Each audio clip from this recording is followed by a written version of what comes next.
Amazon enrolled millions of people in Prime without their consent. $30 million in settlements for maybe violating the privacy of you and your kids. Billion-dollar AI data center in Indiana, one of the largest in the world, is now live. Emissions rose more than 68 million metric tons of greenhouse gases last year. High injury rates are linked to the extreme production quotas that Amazon workers must hit. The sweeping antitrust case against Amazon alleging it operates as an illegal monopoly causes online shoppers to face artificially higher prices, even when shopping somewhere other than Amazon. I need you to close your eyes and imagine your Amazon account and your purchase history. How many of those items were things you needed versus things you wanted? And how many of those things could have been purchased elsewhere for a similar price?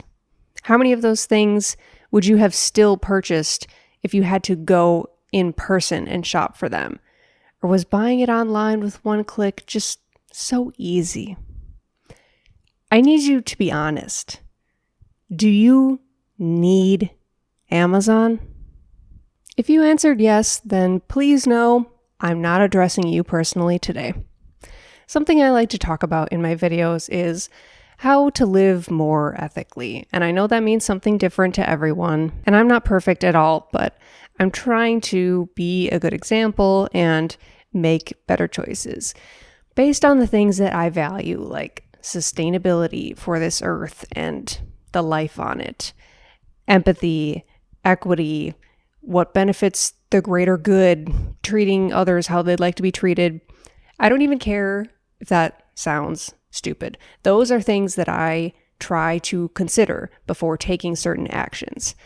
One of those actions being buying things. So because of all that, I thought it would be relevant to talk about one of, if not the biggest obstacle I see in the way of making better purchasing choices, which is Amazon. I feel like this one company has their hands deep in every lane of evil. Like, it's one thing to be evil in one way, like a company that has really great labor practices, but they fall short on the animal products like fur or leather that they might use to source clothing. Bad, but maybe more forgivable depending on your values. Like, at least they're trying something. Amazon is so bad in so many different ways that they get their own video. And there's something unique about Amazon that is particularly frustrating to me, and it's kind of hard to explain, but to me, they are a great example of proving that you can act morally wrong as a business. And not only will you not suffer significant consequences, but people and consumers will bend over backwards and compromise their values to continue giving you their money in order for you to grow. To me, they're like the ultimate example of what happens when a company becomes too big and too powerful. They will still be supported even when plenty of people say they hate what you do. The impact of Amazon is so fucking huge that they have shaped culture and molded society so that people prioritize consumerism and efficiency at the top of our list. And I'm sure some people will accuse me of being overdramatic, but what I think is overdramatic is people in positions of privilege claiming they couldn't live without Amazon. Today I'm going to go through a non-exhaustive list of sins that Amazon has committed and the greater consequences of allowing Amazon to succeed in the way that it has been, and what could be done to try and limit it before it gets worse. And we're all living our lives bowing down to a smile logo, and the only national holiday will be Prime Day. Obviously, if I'm going to give some background on Amazon's beginnings, I have to talk about Jeffrey Preston Bezos, former richest man in the world, now at number 3. And I'll admit that unlike some wealthy people, he's not an idiot who had everything handed to him. Bezos clearly had skill and smarts and interest in science and technology from a young age. He was high school valedictorian, a National Merit Scholar. He graduated from Princeton, summa cum laude. Doesn't seem like Bezos was born into generational wealth on third base, but maybe he was born on first base. And when he was 30 and started Amazon, by that time, he definitely was on third base. A lot of people say that he really is self-made because his parents weren't that successful and his mom had him very young and she was going to night school with a baby, which is true, but his dad worked at Exxon for many years and his parents gave him an investment of $250,000 when he first started Amazon. So they couldn't have been doing that bad. It's not like they were anywhere near poor or even middle class if they were comfortable enough to do that. In '94, when Bezos started Amazon, it's not like he was even middle class. He left his Upper West Side apartment and job as a senior VP at a Wall Street hedge fund to go start his own business. And ultimately, he set up in Washington state. But in an early interview, he mentioned that he considered setting up near San Francisco on a Native American reservation because he would have had access to great tech talent there, but without the tax consequences. I know that's just one tiny detail and it didn't come to fruition, but it tells me that Jeff Bezos, from the very beginning, was looking for opportunities and ways to exploit the loopholes of the system to make as much money as possible and follow as few rules as possible, all to his advantage. Technically, Amazon was started in his garage, and yes, I do put quotation marks around that because Bezos said that he did that intentionally, so he could be like other entrepreneurs who said that they started in a garage. Like he already had his humble beginnings storyline written in his head. Although the Bezos garage was converted to a family rec room with a linoleum floor, but he still thinks it was somewhat legitimate because it wasn't insulated. In that same interview from 1996, where he talked about the native reservation, he also claimed that Amazon would not cause physical bookstores to go out of business, and that there was room at the table for everyone, which is so ironic considering what we would see happen later and how Amazon would go on to dominate and monopolize plenty of other industries, bookstores just being the tip of the iceberg. Funny enough, one of the first lawsuits ever brought against Amazon was by Barnes & Noble in '97, where they claimed Amazon, calling itself the world's largest bookstore, was incorrect. And they ended up settling out of court. To be fair, I actually think Amazon had a decent argument at that time. It's pretty clear to me that Barnes & Noble was just starting to panic about this growing competitor being an online marketplace that was very new at the time. That year was also when Amazon went public, and they had their first profitable year in 2001, which I'm sure was not fast enough for the shareholders, but to me sounds pretty quick, especially considering the dot-com bubble burst was happening at that time. Definitely an uphill battle. But at the end of the day, they got in early to online shopping, which Bezos and his team could clearly see was going to be the new normal. They were right about that. At the base level, it was a good idea for a business. Although, I guess that depends on what you consider a good idea. I'll come back to that one later. I think on a graph, Amazon's profit growth and their unethical behaviors probably would both look a lot like this. In the early days, things are pretty normal, business as usual, not a ton to report. But by the early 2000s and 2010s, then it was just one scandal after another. But also by that time, they had enough money to cover things up and make sure that a lot of their disgusting practices didn't see the light of day. Before I go into more detail about a number of Amazon's illegal and, I think, immoral actions, I just want to say I do have some beef with what Amazon is at the root of it.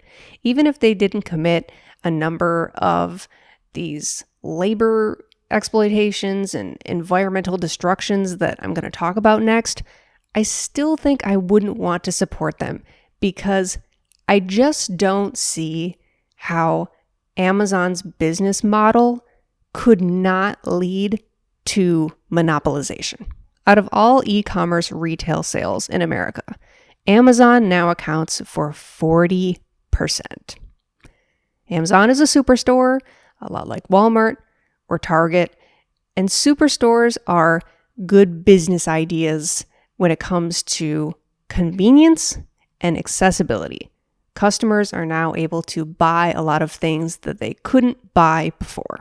Superstores are not good for small businesses, competition, variety in the marketplace, or high quality goods that take time but last forever. An online marketplace like Amazon is not good for the habit of mindful shopping, careful consideration, or buying with intent. And I know it's kind of hard to imagine shopping without Amazon because it has so quickly become normalized and ubiquitous, and it's taken away options that we used to have. And not just options when it comes to buying things, but also options when it comes to employment. Naturally, when Amazon overtakes other businesses' sales, it leads them as well to consolidate those businesses' jobs. Amazon has over 1.5 million workers across the globe, a vast majority of which are in America, and a vast majority of those are warehouse workers. I'm going to focus mostly on the horrors of being an Amazon fulfillment center employee or delivery driver, just for the sake of time. But please know, being a white-collar worker at Amazon, you are not exempt from hostile workplace conditions, whether that be suffering micromanagement at the hands of Bezos himself, and being impossible to please, or just having your brain worked so far into overtime that it fries.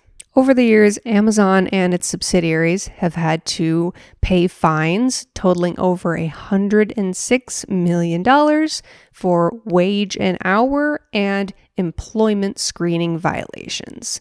One example being when the FTC accused Amazon of taking tips away from its delivery drivers, which they did stop doing after they found out the issue was being investigated. They've had to pay $4 million more in fines of safety violations, which is pennies to a $1 trillion company. And they've done a really good job, especially lately, in keeping most of these safety-related stories out of the press. I felt like maybe 5 years ago, I kept on hearing things about workers having to pee in bottles and not getting any time for breaks.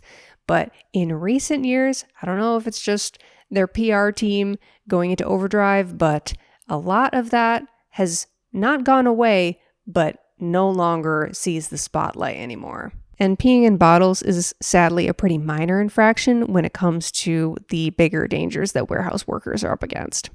According to this analysis of OSHA data, Amazon ranks number 1 when it comes to serious injuries for warehouse workers.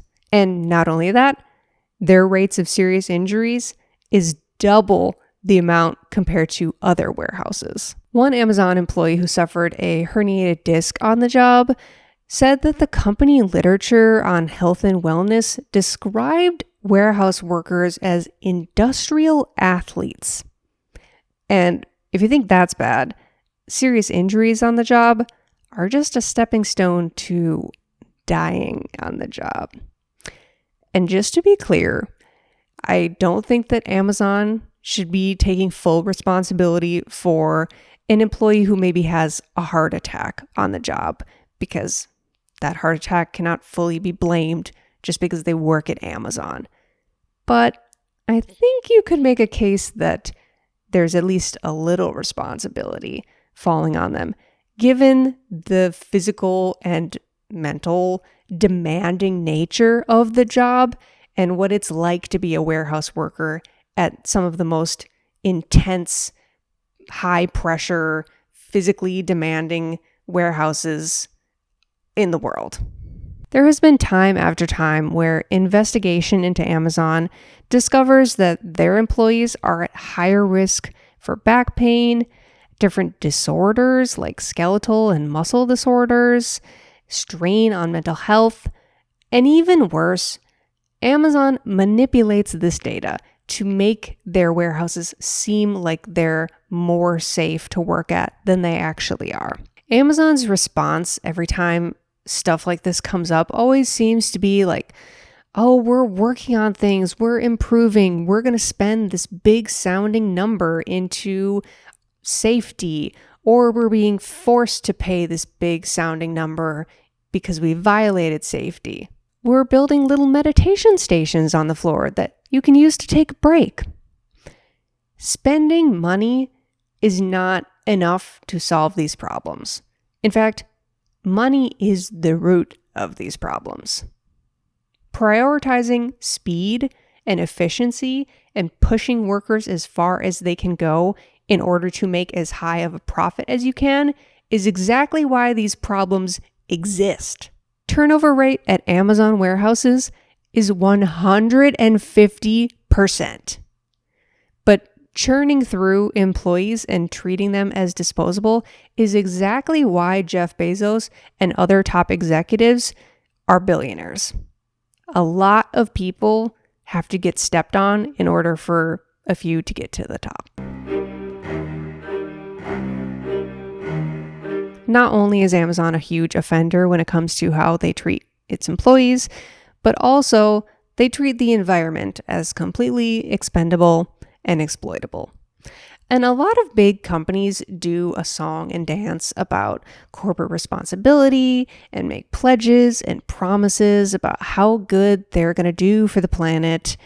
But I feel like Amazon's song and dance is especially big. Like they want to be seen as a leader in sustainability, which is kind of weird. Like I feel like even Amazon's top customers, people who are ride or die for their Prime account, aren't falling for this sad attempt at greenwashing. No one likes Amazon because they think that they're doing good for the planet. Just stop. You're a company that encourages overconsumption and permanent piles of cardboard boxes and packaging in people's houses that never go away. Anyway, in 2020, when I all know we remember how huge online shopping was, where Amazon corners the market, Amazon released a carbon footprint report showing they emitted about 60 million metric tons of carbon dioxide. In comparison, Target, who made 4 times less revenue than Amazon that year, showed closer to emitting 70 million metric tons. Makes it sound like Amazon is doing a lot better when it comes to their competitors, other superstores. Target is no saint, but in this report, if a customer buys a Samsung TV, Target includes the emissions for producing that TV and also for using that product after it's purchased. Amazon only includes those product emissions in their report if the product is from their own private label, like Amazon Basics or Kindle, those kinds of things, which account for only 1% of their product sales. And I know you might be thinking, okay, but a lot of Amazon sales come from third-party companies who are really just using Amazon as a marketplace. And that's true. And maybe it makes sense for those products to be reported by those third-party companies, not by Amazon. But there's also a large chunk, about 40% of Amazon sales, where Amazon buys the product directly from the manufacturer and then sells it directly to the consumer. And emissions for those products weren't included in their reporting either. And they also didn't include any estimate of emissions based on their employees' driving commutes. They only included emissions for like their private Amazon shuttles. Don't know why they would do that, aside from they're just trying to come up with creative ways to avoid including certain numbers so that they can look better. The point is, Amazon is using multiple loopholes or just straight up ignoring the rules when it comes to admitting how much it is polluting the environment. And they're using loopholes and getting around things in ways that even other gigantic evil corporations are more honest about. Amazon and its subsidiaries have been fined over $10 million for various environmental violations, going back to 2018, where the EPA found out they were selling illegal pesticides and fined them $1.2 million. But of course, they didn't learn their lesson because in 2022, California found they were doing it again, so they just fined them $5 million this time. I could keep going, but I want to make sure I talk about data centers for a little bit. This is a hot topic right now. People are realizing quickly that AI is very resource intensive, and companies keep building more and more of these data centers that suck up electricity and water and generally ruin the entire area that they're touching. And for once, I'm actually pretty surprised that this is all coming to light so quickly in the public. Usually, I feel like these industries are better at keeping it under wraps for longer, but I'm not complaining. I'm sure it will not be surprising to know that Amazon, just like all the other shitbag companies, is banking big into AI. Anthropic is an AI company young enough to still be considered a startup, founded by some former members of OpenAI, and partially due to the multi-billion-dollar investments from Amazon, Anthropic is currently valued at the third most valuable private company in the world. And it's only a few years old, and I hadn't even heard of it. Part of the deal between Amazon investing into Anthropic meant that they agreed they would use Amazon Web Services as its primary cloud provider. So it's like a double whammy. Companies like Anthropic are building more data centers because AI is expanding and growing, and then AWS is building more data centers to support these AI companies' cloud computing requirements. Data centers growing like crazy due to anticipated AI demand is horrible, and I know we're going to pay the price for it. But even if there wasn't a giant AI bubble right now, I would still be concerned about the negative impacts that AWS centers are going to have and have been having, because those have been around for a lot longer than the AI boom, which is quite new. Amazon is a retail company, but they're just as much a tech company, if not more so, due to AWS. Cloud computing is a very concentrated industry. You basically have three main players: Amazon, Microsoft, and Google. Amazon having the largest market share.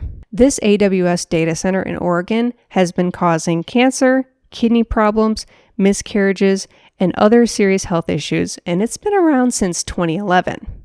Last year, data centers accounted for 4% of America's electricity usage, which is a pretty bad place to start considering the AI expansion had barely just begun. Compared to the other big tech companies, including Google, Apple, Meta, and Microsoft, Amazon is the worst by a long shot when it comes to emissions. They claim to be carbon neutral, but that all depends on how you calculate carbon neutrality. If you don't include all of the renewable energy certificates and offsets that Amazon purchases, their emissions are much more than what they say. In a leaked letter from an Amazon employee to the FTC, it's estimated that Amazon has about 900 data centers worldwide, many of which are not publicly disclosed, but all are definitely using a shitload of electricity. The two primary energy sources for data centers are coal and natural gas. The latter is expected to continue providing the largest share of energy to data centers through 2030 rather than any renewable sources. But maybe caring about the planet enough to stop supporting Amazon is asking too much. The data center isn't poisoning the water in your backyard yet. And maybe you don't like how Amazon treats their employees, but you're not an Amazon employee. And most of the time, you don't have to think about it. Maybe you're just looking for examples of a more direct negative impact Amazon would have on you as a regular customer of theirs. I'm guessing if you're watching this video, you have a wider circle of empathy, but maybe you're looking for talking points for people who you know don't have that. And this part of the video is still really important when it comes to harm caused by Amazon. But much of it happens under the radar, or it happens in a way where it's not obvious that Amazon is responsible for it. For example, Amazon owns Alexa and Ring, both of which are ripe for collecting voice and facial data. In fact, they pretty much require doing that to function. And Amazon denies breaking the law on this, but a few years back, they agreed to pay the FTC and settle for $25 million for, number one, allegedly collecting voice data and saving it to use to train its algorithm, including children's voice data from Alexa, after explicitly telling its customers that they would delete them. And number two, Ring camera data was allegedly available practically unrestricted to thousands of employees and contractors to view videos of people in their homes, which I think is a clear violation of privacy. If you have Alexa or Ring, you could have been affected by these things and not even know. They're not going to send you an email saying, hey, we were violating your rights a few years ago, but all good, it's fixed now. Also related to facial recognition technology, Amazon in 2016 released a software service called Amazon Recognition, which has since been pushed to a number of governmental bodies, including some local and state police departments, the FBI, and ICE. Some studies showed that the software service was unfairly biased in misidentifying women and people of color. Although, in 2020, after a lot of pressure, Amazon agreed to a pause on any police use of recognition, and they extended that in 2021. And as far as I can tell, it's still banned, but I think they're just waiting on clearer regulation. This quote from a digital rights advocacy group is still very appropriate, in my opinion. They've been calling for the federal government to regulate facial recognition because they want their corporate lawyers to help write the legislation to ensure it's friendly to their surveillance capitalist business model. Public bodies like police departments or ICE are not going to be touting how much they're using a private company third-party facial recognition software, because why would they? And Amazon's not going to be touting how much these government bodies are using their software because they know it'll receive backlash. But just know, this software is only going to get more popular, and this use of technology is only going to increase, and it might seem cut and dry that it's a government error or a police error if someone is misidentified through the use of this technology. But it might be Amazon behind it, and you might never expect that. Data collection is just one huge bucket to pick from when it comes to Amazon sins. But if you're looking for some more direct negative impact on Amazon customers, I've got two more for you. One being intentionally deceptive practices around signing up for a Prime account and taking your money on a monthly or yearly basis. And two, price fixing practices that make it so you may be paying more for the same product. Just a couple of months ago, Amazon reached another settlement of $2.5 billion for enrolling millions of customers into having Prime accounts without their explicit consent, and then making it unreasonably difficult for them to cancel. And this is like a record-breaking high settlement for Amazon and the FTC, and I hate that it hasn't become a bigger story. But I feel like part of the reason why is because Amazon has embedded itself so deeply into society, become so normalized, that I suspect this affected more people than they're even saying. Some people probably looked into their Amazon account and realized they were signed up for Prime and thought, I don't think I signed up for that. but I'll just keep it. Everyone has it. I guess I should. No. Do you not realize the precedent that you're setting up when you allow a company to essentially get away with taking your money without you agreeing to it? The consequences of that, I fear to see. Along with that, going back to the price fixing issue I mentioned earlier, one of the reasons Amazon is so commonplace now is not just because of convenience, but because of low prices, or at least people believe that Amazon has the lowest prices. And maybe sometimes they do, but there has been lawsuits over the years, some that are still in legal battles, making the case that Amazon has used anti-competitive tactics that create an artificial price floor. Basically, their policies have made it very hard for third-party sellers to offer their prices lower anywhere besides Amazon.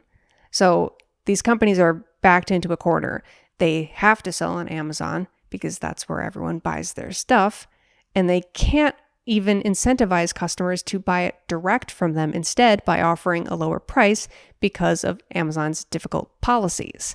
So they're just stuck. They have to offer their products for the cheapest at Amazon, and they make less money from that because obviously with Amazon being this marketplace, they're going to take as big of a cut of the sale as they possibly can.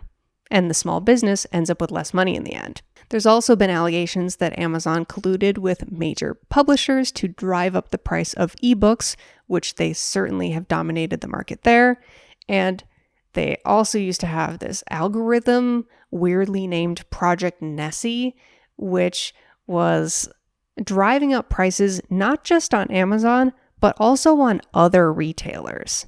And luckily, they're not using that anymore, or at least that's what they say, and they haven't been caught using it lately. So I guess we just have to take that at face value.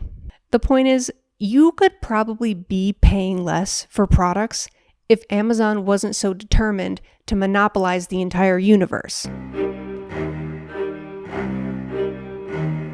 If I had more time, I would keep going.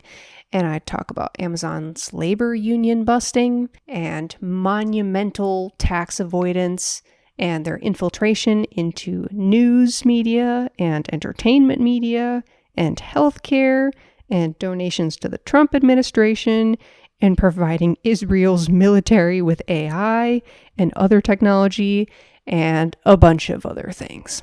If you thought what I talked about in this video was bad, it really was just the tip of the iceberg, and there are only going to continue to be more things added to Amazon's list of sins. All I can hope for is that exposure to this information will make more people less likely to support Amazon and give them their money. And unfortunately, I do just mean in the retail sense for online shopping, because I don't think it's practical or even possible to boycott AWS unless you want to give up the internet completely, because a lot of the time you can't even know whether or not an online site or company is using AWS or not. So just for shopping purposes, I've been boycotting Amazon. They haven't received $1 of my money for years. So I know it's doable for someone like myself who is on a more comfortable income, but I also know people who are on much lower incomes who don't shop at Amazon either, so it's still possible. If nothing else, it's a step on the path to buying less, consuming less, not just shit from Amazon, but overall. Also, I know voting is a small thing, but it's better than nothing. So supporting individuals who are in favor of outside regulation against monopolies and just regulation in general and trust busting. It is possible to live a normal, happy, regular person life without Amazon, where you just get your needs and wants elsewhere. I know a lot of people find boycotts intimidating, and rightly so. A lot of people will say, like, there's just so many bad companies out there. If I boycotted every single one, then I wouldn't be able to buy anything. And I get where you're coming from. Like, filling up your car with gas, you're probably shit out of luck. The chances that you live near a gas station where the provider is not evil is probably 0. But I think there's a much higher likelihood that you're able to buy things, whether it's in person or online, even if it's from a company who has done wrong, pales in comparison to the sins of Amazon. I hope that you found this video interesting, maybe learned some things. If you did, please consider giving it a like or subscribing, and thanks for watching.